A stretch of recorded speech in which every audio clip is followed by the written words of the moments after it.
Bismillahirrahmanirrahim. Assalamualaikum warahmatullahi wabarakatuh. Alhamdulillahi rabbil alamin. Nahmaduhu wa nasta'inuhu wa nastaghfiruh. Wa na'udzu billahi minasy syururi anfusina wa min sayyiati a'malina. May yahdihillahu fala mudilla lahu wa may yudlil fala hadiya lahu. Asyhadu an la ilaha illallah wahdahu la syarika lah. Wa asyhadu anna Muhammadan abduhu wa rasuluh la nabiyya ba'dah. Allahumma salli wa sallim wa barik ala Muhammad wa ala ali Muhammad kama shallaita ala ali Ibrahim wa ala ali Ibrahim fil alamin innaka Hamidum Majid. Rabbi shrah li sadri wa yassir li amri wahlul 'uqdatam min lisani yafqahu qawli. Alhamdulillah, puji syukur bagi Allah, dan kita senantiasa bersyukur kepada Allah karena sesungguhnya seluruh amal kehidupan yang kita lakukan hari ini, seluruh kebaikan yang kita kerjakan, itu adalah semua murni karena bantuan Allah. Mampunya langkah kaki kita untuk hari ini pada subuh yang berbahagia ini menghadiri panggilan Allah terjadi juga karena izin dari Allah. Karena Allah yang bantu kita, bukan karena kuatnya iman kita, bukan juga karena sehatnya tubuh kita, tidak juga karena luasnya waktu yang kita miliki. Inilah doa yang setiap hari kita panjatkan minimal sehari semalam 17 kali, yang menjadi rukun sholat kita. Iyyaka na'budu wa iyyaka nasta'in. Hanya kepadamu lah ya Allah kami menyembah, dan hanya kepadamu lah ya Allah kami mohon bantuan. Jadi ibadah yang kita lakukan, kebaikan yang kita kerjakan, itu seluruhnya karena Allah yang bantu kita. Semoga kita yang telah menetapkan langkah kaki kita yang telah istiqomah dalam setiap kebaikan, utama dalam subuh berjamaah, maka kita minta kepada Allah agar senantiasa Allah istiqamahkan di sisa umur kehidupan kita, yaitu sisa umur yang penuh dengan ketaatan. Salawat beriring salam sama-sama kita sanjung sajikan kehariban alam Nabi besar Muhammad SAW serta keluarga dan para sahabatnya. Karena sebagaimana kita ketahui jamaahnya dirahmati Allah, hutang kita kepada Rasulullah jauh lebih besar daripada hutang kita kepada kedua orang tua kita. Kalau kita berhutang kepada ibu kita, maka kita hanya berhutang pada air susunya. Kalau kita berhutang kepada ayah kita hanya berhutang pada keringatnya. Tapi hutang kita kepada Rasulullah SAW itu adalah bagaimana Rasul menyelamatkan kita, menyelamatkan ayah kita, menyelamatkan ibu kita, menyelamatkan anak keturunan kita. Maka sudah sepatutnya lah kita memantaskan diri di hadapan Rasulullah untuk bisa diakui sebagai umatnya kelak di akhir zaman. Hanya dengan satu cara, yaitu memastikan bahwa seluruh lini kehidupan kita, seluruh irama kehidupan kita harus satu frekuensi dengan irama kehidupan Rasulullah. Kita tidak perlu mencari sosok idola lain. Kita tidak butuh sosok idola lain. Karena dalam tubuh Rasulullah, dalam pribadi Rasulullah, sudah terkumpul huswatun hasanah, contoh suri teladan yang sempurna. Jadi kita tidak butuh sosok, kita tidak butuh tokoh idola kecuali hanya Rasulullah SAW. Jamaah subuh yang dirahmati Allah, tengku imam yang berbahagia, hari ini kita ada di 12 Muharram. Kalau merujuk dalam perhitungan tahun, maka sungguh secara hitungan matematik ada pertambahan nilai di situ. Namun secara hakikat sesungguhnya ada yang berkurang. Maka sudah sepatutnya lah terhadap sesuatu yang berkurang, sikap terbaik kita adalah bermuhasabah. Sikap yang paling bagus itu dan paling cerdas itu adalah melihat dan menilai bahwa ternyata di sisa usia kita, tugas kita hanya satu, memastikan di saat kita bertemu dengan Allah, kita masih membawa iman dan Islam dalam dada kita. Ini yang menjadi doa kita sehari semalam juga, minimal sehari semalam 17 kali. Ihdinas siratal mustaqim, siratal ladzina an'amta 'alaihim. Kita minta kepada Allah bagaimana Allah menunjukkan kita jalan yang lurus. Jalan yang lurus itu diterjemahkan oleh Allah, disampaikan oleh Allah pada ayat berikutnya. Siratal ladzina an'amta 'alaihim, yaitu jalan yang Allah beri nikmat. Pertanyaannya, siapa jalan yang Allah beri nikmat? Kriteria macam apa sehingga Allah menetapkan bahwa jalan yang lurus adalah jalan yang Allah beri nikmat. Karena setelah jalannya Allah beri nikmat, Allah menutup dengan dua ungkapan, yaitu kita minta kepada Allah agar kita berlindung dari jalan yang Allah murkai dan jalan yang Allah sesatkan. Siapa orang yang Allah murkai dan siapa orang yang Allah sesatkan? Di kesempatan yang berbahagia ini jamaah rahmati Allah, semoga waktu kita cukup dan kita insya Allah akan sampai pada satu titik kesimpulan yang sama. Kalau kita lihat dalam Al-Fatihah yang menjadi rukun sholat kita, seyogyanya kita membaca Al-Fatihah itu dengan begitu tenang, begitu tartil, tidak terburu-buru, mentadaburi setiap ayatnya supaya meresap dalam sumsum tulang kita, menjadi aplikasi di kehidupan kita keseharian. Maka kita menemukan benang merah bagaimana Allah begitu sayangnya kepada kita. Allah yang kita minta perlindungannya untuk jangan kena sebagaimana jalan yang Allah murkai, itu ternyata ada pada orang-orang Yahudi. Kenapa orang Yahudi Allah murkai jamaah rahmati Allah? Karena kita ketahui orang Yahudi itu mereka berilmu, bahkan dunia hari ini itu dalam genggaman mereka. Teknologi yang kita miliki hari ini, smartphone yang ada dalam saku kita, pesawat yang kita tumpangi untuk pergi umroh dan haji bolak-balik, AC yang mendinginkan ruangan kita, bahkan teknologi yang di depan kita hari ini, itu 90% adalah hasil karya mereka. Tapi di tengah puncak kegemilangan Yahudi dengan ilmunya, ternyata mereka adalah kelompok yang Allah murkai. Sebabnya kenapa? Satu, mereka berilmu tapi tidak mau beramal. Mereka berilmu tapi tidak mau membagi ilmunya. Mana contohnya Ustadz? Mereka berilmu tapi tidak mau beramal. Jamaah rahmati Allah, sudah menjadi rahasia umum kalau ada satu negara yang ingin maju, itu ditahan. Cukuplah negara maju itu hanya 7 negara. Government 7, G7, cukup 7 negara. Kita kalau mau maju itu tidak bisa, ditahan sehabis-habisnya. Indonesia memiliki banyak sumber daya, termasuk Aceh. Tapi coba lihat, di blok. Kita punya kilang di Arun itu untuk memproduksi gas alam, merubah dari gas menjadi cair, gas alam cair. Teknologi siapa di situ? Di situ Amerika. Berapa puluh tahun hari ini kita tergantung dengan teknologi mereka. Bahkan smartphone yang kita miliki, kalau produknya mereka, kita lihat chargernya tidak masuk kecuali charger mereka. Tuh bukti bahwa mereka tidak mau berbagi. Kita pasti setuju bahwa kita tidak ingin seperti itu. Kita kalau sudah memiliki ilmu, kita wajib beramal. Karena sungguh inilah yang menyelamatkan kita nanti di alam kubur. Terus berikutnya, golongan yang Allah sesatkan, siapa itu? Yaitu adalah kaum Nasrani. Kenapa Nasrani Allah sesatkan? Juga persoalannya satu. Mereka beramal tapi nggak pakai ilmu. Jadi ada dua potret yang bertolak belakang. Ada dua kondisi di mana kontras, hitam putihnya jelas. Yang satu punya ilmu tapi tidak mau berbagi, tidak mau beramal. Dia tahan cukup untuk dirinya. Dan hari ini mereka sukses karena dunia dalam genggamannya. Yang satu lagi, dia beramal, berbuat banyak kebaikan, tapi tidak pakai ilmu. Akhirnya tersesat. Maka lihat bagaimana konsep Islam. Kalau berilmu, wajib beramal. Kalau mau beramal, harus pakai ilmu. Sholat yang kita tunaikan hari ini, kalau tidak pakai ilmu, sesat. Oh, Masya Allah. Syukran jazakallah.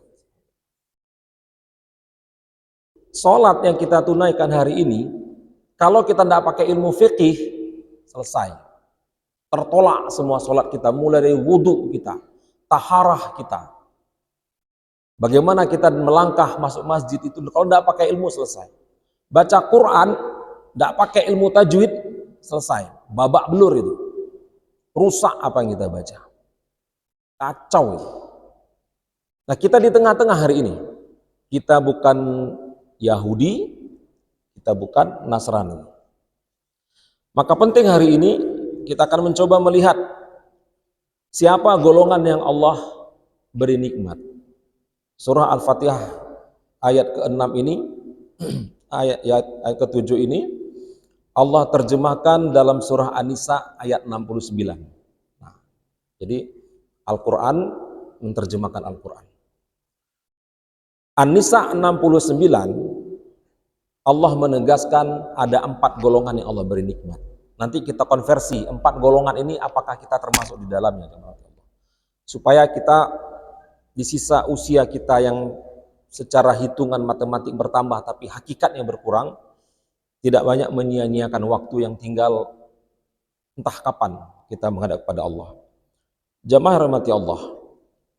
An-Nisa 69, Allah menegaskan, wa may yuti'illaha war rasula fa ulaika ma'al ladzina an'ama Allah 'alaihim minan nabiy was-siddiqina wasyuhada was-salihin wa hasuna ulaika rafiqa. Allah menegaskan wa may yuti'illaha war rasul. Siapa? Barang siapa. Berarti kalau barang siapa ini secara gramatikal Arab itu semuanya, laki, perempuan, tua, muda, cacat dan sehat, siapapun itu yang taat kepada Allah dan Rasulnya. Jadi taat itu adalah mengikuti semua apa yang diperintahkan, menjauhi semua yang dilarang.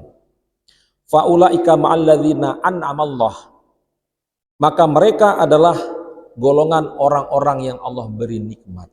Nah, jadi kalau kita taat kepada Allah, ternyata inilah yang dimaksudkan dalam surah Al-Fatihah yang kita baca. Minimal sehari semalam 17 kali. Siratal ladzina an'amta 'alaihim. Siapa itu? Minan nabi, golongannya para nabi. Ini golongan pertama ini yang diberi nikmat oleh Allah. Yang kedua, was-siddiqina, orang-orang pecinta kebenaran, orang-orang yang berjuang dalam kebenaran, hatta sekalipun nyawanya di ujung tenggorokan. Tidak takut dia, atas nama kebenaran jalan, tapi tetap pakai perhitungan. Yang ketiga, wasyuhada, orang-orang yang mati syahid di jalan Allah. Yang terakhir, wassalihin, orang-orang yang salih, berbuat baik. Pastinya kita tidak akan masuk golongan pertama. Pasti. Yang kedua, orang pecinta kebenaran. Di sini pun kita ragu. Kebenaran macam apa yang harus kita tegakkan dan seperti apa polanya. Di sini pun kita mungkin agak masih berhitung dengan cermat karena tidak mungkin gegabah. Sekalipun kebenaran yang kita tetapkan, kalau tidak pakai kesabaran, selesai. Kita akan berantam. Wasyuhada, orang-orang yang gugur di jalan Allah. Ya, bisa jadi juga kita tidak termasuk di situ. Karena hari ini kita tidak berperang, hari ini kita tidak berkonflik dengan mereka yang menentang Allah dan Rasulnya. Tapi Allah memberi kita pilihan yang terakhir, wassalihin, orang-orang yang berbuat baik, orang-orang salih. Nah, kriteria salih begitu luas. Kriteria salih ini begitu dalam maknanya. Supaya kita tidak bingung, supaya kita gampang melihat yang salih itu seperti apa. Sehingga Allah menetapkan orang-orang yang berbuat kebaikan, orang salih itu adalah golongan yang mendapat nikmat. Jamaah rahmati Allah. Kalau ada pertanyaan, benarkah iman dan Islam itu telah menjadi nikmat dalam kehidupan kita? Atau jadi beban? Ini kan yang paling sering disampaikan oleh para mubaligh, para khatib, para penceramah. Kita bersyukur kepada Allah atas nikmat iman dan Islam. Pertanyaannya, benarkah iman dan Islam telah menjadi nikmat atau jadi beban? Kalau ini pertanyaan ini diajukan kepada jamaah yang hadir di ruangan berbahagia ini, di rumah Allah yang berbahagia, kita akan sepakat dan satu suara. Iman dan Islam fix, confirm, nikmat. Nikmat. Kita tidak akan menjawab jadi beban. Kita akan menantang orang yang mengatakan bahwa iman dan Islam itu beban. Kita akan marah pada orang yang memberi jawaban seperti itu. Ya, itu memang jawaban yang paling ideal. Sekarang pertanyaan tadi kita ambil jamaah rahmati Allah, kita uji dalam kehidupan kita. Kita tes dia. Benarkah iman dan Islam telah menjadi nikmat? Supaya apa? Supaya nikmat yang Allah berikan kepada 4 golongan tadi yang terakhir adalah orang-orang yang salih, itu betul-betul paham. Karena yang membuat kita gamang dalam beribadah, membuat kita hambar dalam beribadah kepada Allah, itu karena kita tidak paham sesungguhnya ibadah yang kita kerjakan. Sholat yang kita tunaikan, seringkali kita menemukan benda hilang dalam sholat. Allahu Akbar. Oh, kunci saya tinggal dalam jaket. Oh, buku saya tertinggal dalam jok mobil, dalam jok motor. Oh, sebentar lagi saya ada janji sama si fulan. Kapan itu jamaah rahmat Allah? Saat kita takbiratul ihram. Allahu Akbar. Aduh, ternyata HP saya dalam jok motor. Kita menemukan benda hilang dalam sholat. Padahal sholat itu nikmat. Tapi dalam kenyataannya, kita tergopoh-gopoh dalam sholat jamaah Allah. Sujud kita tidak pernah tenang, ruku kita tidak pernah tertib. Terus kita katakan nikmat iman dan Islam. Kalau memang iman dan Islam itu benar-benar menjadi nikmat dalam kehidupan kita, maka sungguh masjid ini jangan 2 saf jamaahnya. Harusnya penuh masjid ini. Dihitung dengan rasio jumlah penduduk yang hadir dalam suatu kampung. Sepanjang perjalanan dari Lok Sumawe ke Banda Aceh atau Lok Sumawe ke Medan, kita begitu mudah menemukan masjid. Gampang kita menemukan masjid. Dimanapun kita ingin berhenti, mudah. Tapi coba perhatikan masjid yang kita jumpai pada tiap-tiap waktu sholat. Kemana orangnya? Aceh ini secara geografis, secara populasinya itu 99%-nya Muslim. 5 juta penduduk Aceh, 5 juta jiwa penduduk Aceh sensus terbaru 2022. Ya, itu 4.900.000-nya itu Muslim, Pak. Jumlah masjid tersebar mulai dari Aceh sampai Papua itu, Pak. Itu ada 1,1 juta masjid, lebih kurang. Nah, terlalu jauh kalau kita bicara Indonesia. Kita singkatkan Aceh, kita singkatkan lagi Lok Sumawe, Pak.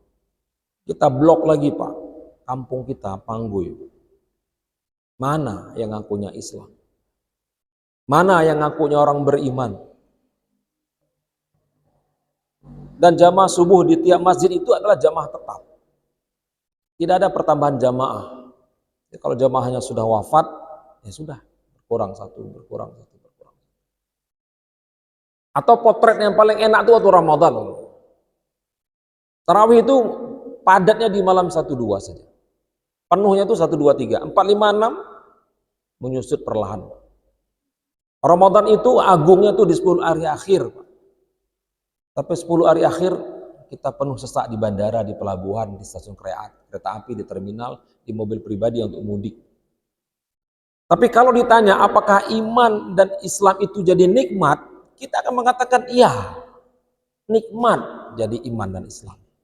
Tapi begitu diminta aplikasinya, diminta buktinya, lidah kita patah kalam kita. Tidak bisa ngomong kita. Apa iya nikmat iman dan Islam itu betul-betul sudah menjadi nikmat? Atau mungkin kita adalah termasuk orang yang dicela oleh Allah, orang yang diejek oleh Rasulullah, menjadi orang munafik dalam sisi ibadah kita. Lidah kita mengatakan iman dan Islam itu nikmat, tapi hati kita meragukan itu. Buktinya mana? Masjid itu kosong Pak dalam 5 waktunya, utamanya subuh.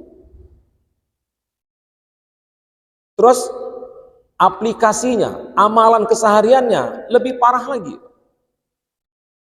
Nah, maka kita lihat bagaimana Allah sampaikan dalam surah Ali Imran ayat 133-134. A'udzu billahi minasyaitonir rajim. Wasari'u ila maghfiratin min rabbikum wa jannatin 'arduhas samawati wal ard u'iddat lil muttaqin.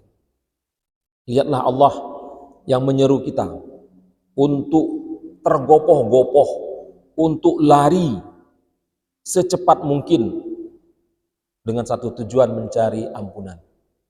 Jadi mencari ampunan itu harus tergesa-gesa kita. Supaya apa? Supaya Allah menghadirkan surga untuk kita. Jadi surga itu ternyata adalah bagi mereka yang Allah ampuni. Yang luasnya seluas langit dan bumi. Ternyata kapling surga itu satu orang itu satu seluas langit dan bumi. Di situ ulama mengatakan itu adalah jatah kita. Maka kalau ditanya, mana lebih banyak penghuni neraka sama penghuni surga? Mana lebih banyak orang berbuat kebaikan dengan orang yang berbuat tidak baik? Nah, kita mendapati lebih banyak orang berbuat tidak baik. Lebih banyak seperti itu. Datanya gampang, mudah kita mencari data. Dan hanya disediakan bagi mereka yang bertakwa. Siapa yang bertakwa? 134-nya mendetailkan kriteria orang bertakwa. Sebagai orang yang diberi nikmat, itu orang-orang yang salih. Alladzina yunfiquna fis sarai wad dharra. Orang yang berinfak saat lapang maupun sempit. Infak di sini Pak bukan kaleng tabungan, bukan celeng masjid yang berjalan di depan kita. Tidak semata itu Pak. Senyum itu infak Pak. Senyum itu sedekah. Sanggupkah kita tersenyum kepada saudara kita di pagi hari saat tadi malam kita berkonflik dengan pasangan kita? Saat kita ribut dengan anak kita, tapi di pagi hari kita tetap tersenyum dengan saudara kita. Tanpa kita mengumbar, tanpa kita harus menyatakan bahwa saya sedang punya masalah. Dan ini persoalan serius. Tidak semua orang sanggup tersenyum Pak, saat dia punya masalah. Yang kedua, jamaah berarti Allah, siapa orang yang bertakwa tadi, yang orang solih tadi, kita dapati adalah wal qadhiminal ghaidha, orang yang menahan marahnya. Ternyata surga itu merindukan orang yang berinfak dan menantikan orang yang menahan marah. Dan yang terakhir, wal afi 'anin nas, orang yang memaafkan. Nah, 3 ini. Berinfak dalam lapang dan sempit, orang yang mampu menahan marah, dan orang yang memaafkan. Sekarang kita cek. Pastinya kalau kita uraikan ketiga-tiganya, kita sampai duha ini baru bubar. Dari ketiga ini kita kerucutkan saja, kita sepakati. Kita akan coba melihat orang yang memaafkan. Orang yang memaafkan. Ada satu tulisan seorang psikolog dunia yang sangat terkenal. Dia mengatakan begini, kalau kamu memberi maaf kepada seseorang, itu sesungguhnya bukan kamu memaafkan kesalahan dia. Tapi sejatinya kamu berdamai dengan dirimu sendiri. Tuh. Jadi maaf yang kita berikan atas kesalahan yang orang lakukan kepada kita, itu bukan bentuk pengampunan untuk orang itu. Bukan. Tapi bagaimana bentuk kita berdamai dengan diri kita. Mengadakan gencatan senjata dengan hati dan pikiran kita. Untuk apa? Untuk menghapuskan satu nama yang telah membuat hati kita luka dan berdarah-darah. Karena kalau orang marah, orang dendam, orang iri, dia menyimpan satu nama yang membuat hatinya terluka. Dan hati kita sudah terlalu letih, terlalu lelah untuk menyimpan satu nama yang membuat dia terluka. Ternyata surga itu merindukan 3 komponen utama. Orang yang memberi dalam keadaan lapang dan sempit, orang yang menahan marah, dan orang yang memaafkan. Ada kisah menarik tentang yang cerita memaafkan. Sampaikan dalam riwayat yang sahih, dalam riwayatnya Imam Bukhari. Hadisnya cukup panjang.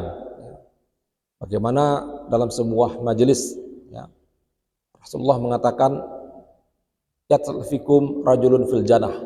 Saksikanlah padamu sebentar lagi akan datang seorang penduduk surga. Sahabat yang sedang mengikuti halaqah Rasul itu penasaran. Siapa orang yang Rasul sampaikan penduduk surga? Seorang laki-laki. Yatrad fikum rajulun fil jannah. Saksikanlah padamu seorang laki-laki penduduk surga. Tak lama kemudian datanglah penduduk Ansar memasuki halaqah Rasul dengan wajah yang masih basah dengan air wudhunya, dengan tangan kirinya menenteng sendal. Duduk dalam majelis Rasulullah. Keesokan harinya Rasul ngomong lagi. Yatrad fikum rajulun fil jannah. Saksikanlah padamu seorang pemuda penghuni surga.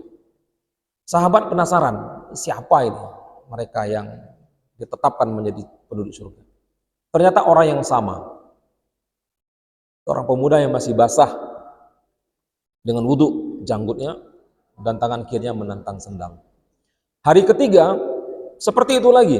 Jadi 3 hari berturut-turut Rasul menyatakan bahwa ini penduduk surga. Sahabat yang kepo, jamaah rahmati Allah, sahabat yang kepo ini rasa ingin tahu.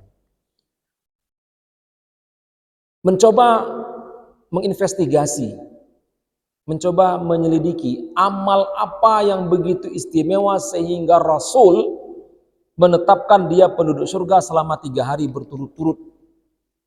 Nama sahabat yang menyelidiki itu adalah Abdullah bin Amr bin As, anaknya Amr bin As, sahabat utama Rasul yang menaklukkan Mesir, gubernur Mesir yang menaklukkan Afrika.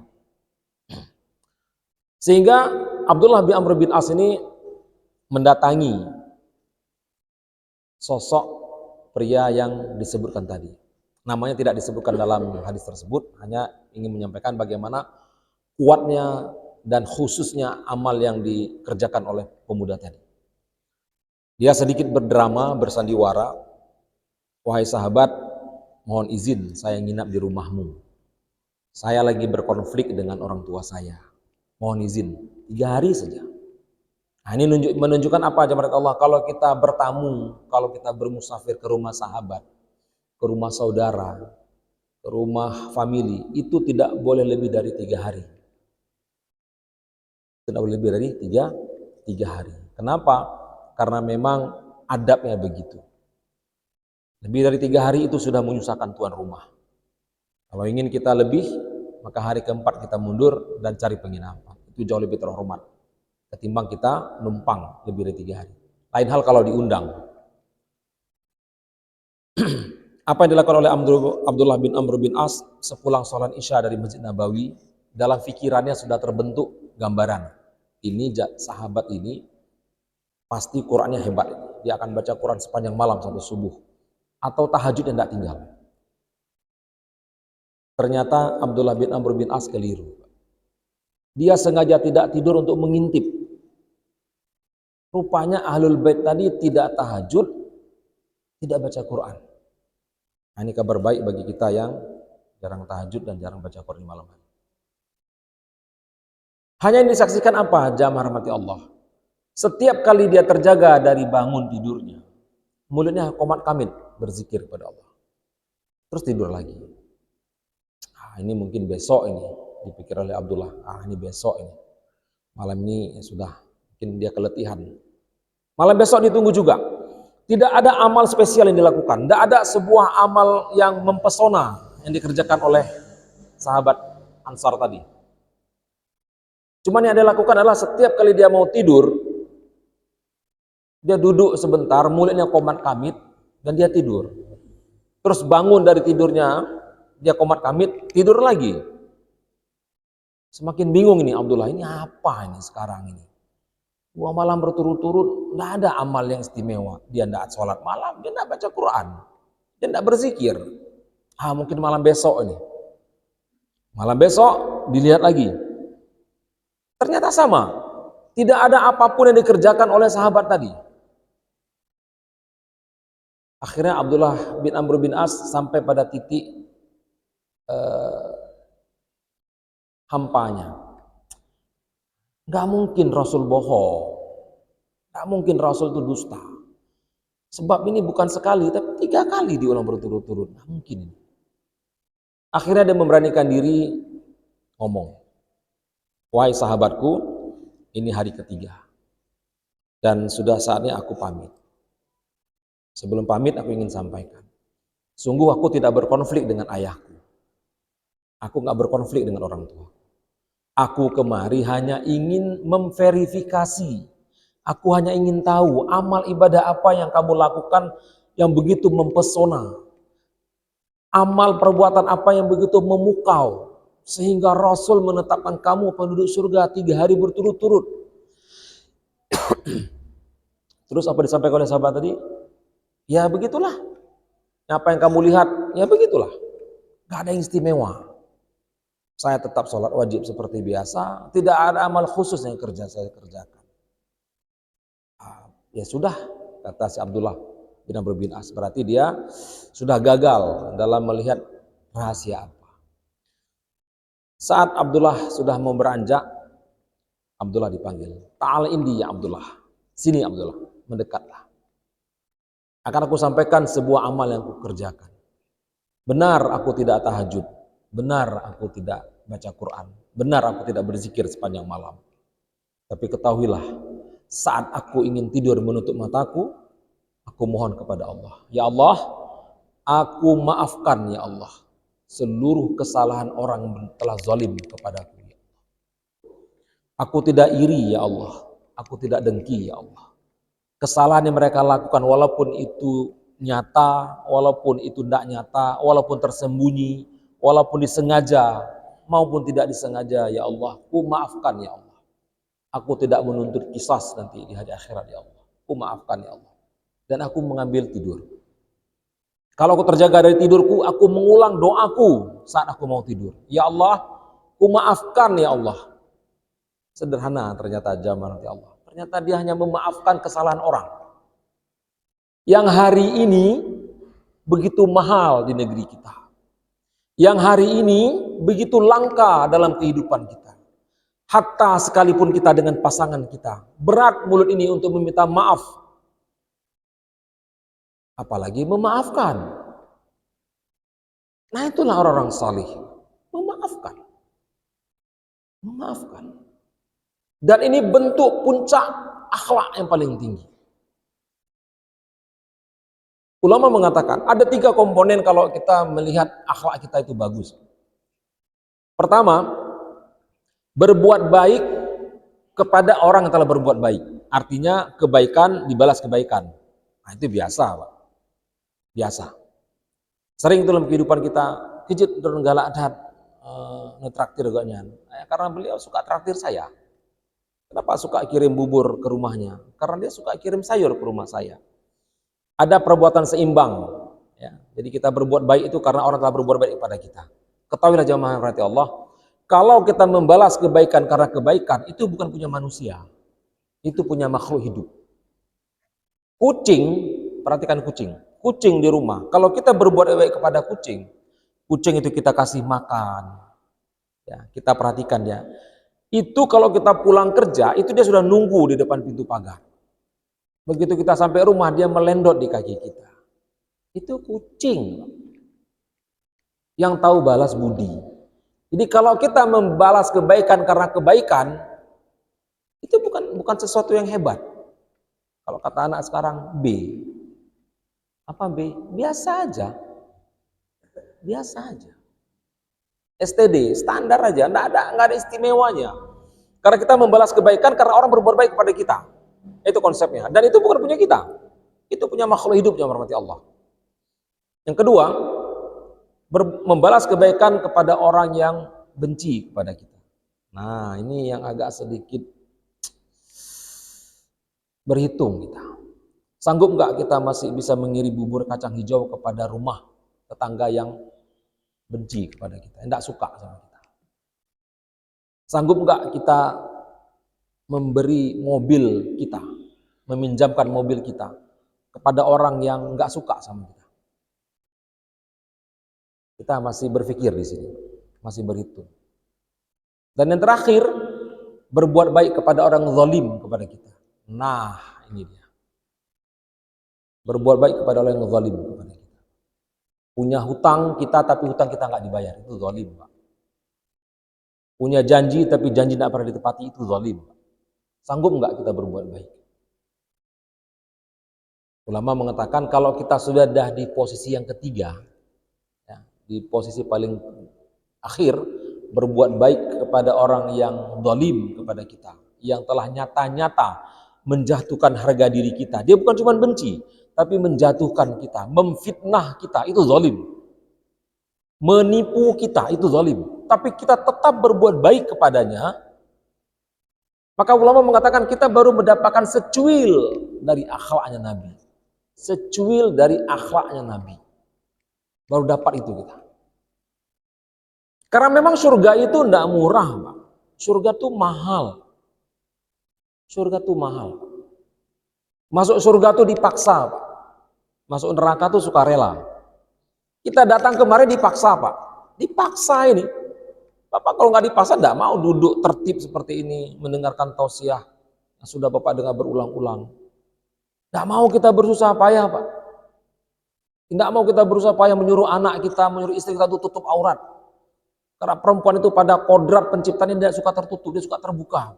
Itu kodrat penciptaan perempuan. Maka perempuan tidak bisa nengok cermin, Pak. Maaf ibu-ibu. Perempuan itu tidak bisa nengok cermin. Setiap numpak cermin dia akan berhenti. Mau kaca spion, mau layar handphone, pantang dapat bayangan, tetap berhenti. Itu kodrat perempuan. Maka kita dipaksa untuk menutup aurat. Kita dipaksa untuk berbuat baik. Kita dipaksa untuk memberi maaf. Dipaksa kita. Akhirnya karena terpaksa dan dipaksa menjadi biasa. Nah puncaknya menjadi budaya. Nah inilah yang disebutkan jalan yang Allah beri nikmat. Bagaimana kita melihat memaafkan itu mahal, Pak. Mahal sekali. Kadang kita mengambil pembenaran begini ya, Allah. Maaf, ini bukan bermaksud menyalahkan ungkapan ya, tapi mengkoreksi. Kalau kita selalu menyampaikan nasihat, lihatlah Nabi. Bagaimana Nabi sudah diludah 3 subuh berturut-turut oleh seorang Yahudi, dan Yahudi itu sakit. Nabi orang pertama menjenguk sehingga Yahudi masuk Islam. Nah, coba lihat akhlak Nabi. Maka kita akan begini, ya itu kan Nabi, Ustaz. Ya Nabi, tidak mungkinlah kita meniru Nabi. Saya agak sedikit kurang setuju dengan pendapat ini. Kita bukan menjadi Nabi, Pak. Pertanyaannya, kalau bukan Nabi yang kita contoh, kita mau contoh siapa hari ini? Nah itu. Kalau bukan Rasul yang menjadi patokan kita, yang menjadi standar kehidupan tertinggi kita, siapa lagi yang mau kita ambil standarnya? Tidak ada, Pak. Tidak mungkin kita mengambil standar kehidupan seorang tokoh politik. Tidak mungkin kita mengambil standar seorang tokoh sepak bola, artis. Tidak mungkin, Pak. Karena dia manusia biasa. Nah standar Nabi kita ambil bukan menjadi Nabi. Karena apa? Karena Allah sudah sampaikan. La yukallifullahu nafsan. Allah tidak membebankan sebuah persatu melebihi batas kemampuan kita. Clear gitu di situ. Memaafkan, Pak. Dan itu berat, Pak. Hati kita terlalu tua, terlalu letih, dan lelah untuk menyimpan sebuah nama yang membuat kita bergemuruh. Hipertensi yang kita rasakan hari ini, tekanan darah tinggi yang kita dapatkan, itu semua diawali dengan pikiran kita, Pak. Dengan tidak lapangnya hati kita memberi maaf. Dan ini bukan perbuatan gampang. Bukan perbuatan mudah. Dan itu, perbuatan maaf itu ternyata adalah bentuk ibadah hati. Bukan ibadah lahir. Nah, sholat ini ibadah lahir, Pak. Sholat, puasa, haji, zakat, umroh, menuntut ilmu, berjihad, berperang, berbakti kepada orang tua, itu adalah ibadah lahir, ibadah yang nampak. Sementara memaafkan itu ibadah batin, ibadah yang nggak nampak. Dan ganjaran pahala ibadah batin di sisi Allah tidak lain dan tidak bukan adalah surganya Allah. Maka surga itu mendambakan mereka-mereka yang pemaaf. Seorang ulama mengatakan dalam sebuah pendapatnya, sebuah syairnya adalah sesungguhnya surga itu sudah Allah hadirkan di dunia. Surga itu telah Allah hadirkan di dunia. Barang siapa yang mendapatkannya, maka dia akan mendapatkan surga di akhirat. Tapi barang siapa dia tidak mendapatkan surga di dunia, dia tidak akan bisa dapat surga di akhirat. kalimat ulama tadi, Pak, menunjukkan bahwa memaafkan itulah surganya dunia. Hati kita menjadi lapang. Maka memberi maaf kepada orang sebagai penutup yang berarti Allah, bukanlah kita memaafkan kesalahannya. Bukanlah kita menerima perbuatannya, bukan. Secara lahiriah iya, kita mengampuni perbuatannya. Tapi hakikatnya kita berdamai dengan diri kita. Dan ini yang paling mahal, Pak. Ini yang paling berat. Karena memang inilah yang dinantikan oleh surga. Mudah-mudahan apa yang kami sampaikan di kesempatan yang berbahagia ini menambah khazanah wawasan kita bahwa siratal ladzina an'amta alaihim diterjemahkan oleh Allah, ditafsirkan oleh Allah dalam surah An-Nisa 69. Satu di antaranya adalah orang-orang yang selalu berbuat baik. Orang-orang soleh. Dan jangan pernah ragu, jamaah rahmati Allah. Sekalipun perbuatan baik itu tidak dibalas kebaikan, percayalah, Allah yang maha baik itu akan tetap mencatatkannya sebagai sebuah kebaikan. Faman ya'mal mithqala dzarratin khairan yarah, wa man ya'mal mithqala dzarratin syarran yarah. Sebuah perbuatan remeh di hadapan makhluk dipandang begitu berharga di hadapan Khalik kalau memang hatinya terpaut kepada Allah. Mudah-mudahan bermanfaat. Mohon maaf atas segala kesalahan dan kekurangan. Syukran jazakumullah khair atas semua perhatian. Subhanakallahumma wa bihamdik, asyhadu an la ilaha illa anta astaghfiruka wa atubu ilaik. Assalamualaikum warahmatullahi wabarakatuh.